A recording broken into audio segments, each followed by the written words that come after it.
فرماتے ہیں ما ام مدحت محمدا بمقالتی ولکن مقالتی مدحت بمحمدی.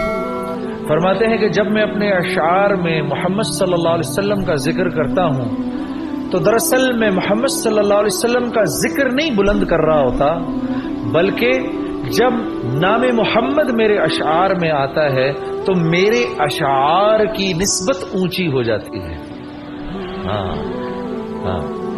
تو جس نے اللہ کے نبی صلی اللہ علیہ وسلم کی تعریف کی اس نے اللہ کے نبی صلی اللہ علیہ وسلم کے نام کو اونچا نہیں کیا، وہ تو ویسے ہی ورا الورا ہیں.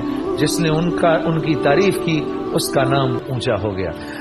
عزیز دوستوں، میں آپ کو ہر دفعہ کوئی نہ کوئی ایسا اللہ کے نبی صلی اللہ علیہ وسلم کی بات اور اللہ کے نبی صلی اللہ علیہ وسلم نے جس امت کو دیا بتا کے جاتا ہوں. سورہ توبہ کی یہ آخری آیت ہے. یہ اللہ کے نبی صلی اللہ علیہ وسلم کے ارشاد کے مطابق آپ نے فرمایا کہ حسبی اللہ لا الہ الا هو علیہ توکلت وہو رب العرش العظیم.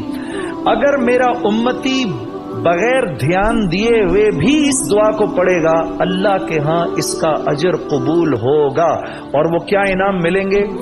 کوئی دشمن ہو یا مخالف کچھ نقصان نہیں پہنچا سکتا. گھر سے نکلنے سے پہلے 7 دفعہ ہم نے صبح کو پڑھنا ہے اور عصر کے بعد سے لے کر اگلی فجر تک ہم نے اس کو 7 دفعہ پڑھنا ہے. جو یہ پڑھے گا کوئی دشمن ہو یا مخالف کچھ نقصان نہیں پہنچا سکتا. اللہ رب العزت اس کو نظر بد سے اس کی حفاظت کریں گے. حاسدوں کے حسد کے مقابلے میں یہ حصار کا کام دیتی ہے. جب پڑھ لو گے حاسدوں کا حسد آپ کو نقصان نہیں پہنچا سکتا. خصوصاً سسرالی رشتہ داروں میں جو دکھ اور تکلیف پہنچتی ہے اللہ اس سے بھی حفاظت کریں گے. ساری گھر والیاں اس کو سن لو، ساری ساسیں اس کو سن لو، ساری بہویں اس کو سن لو.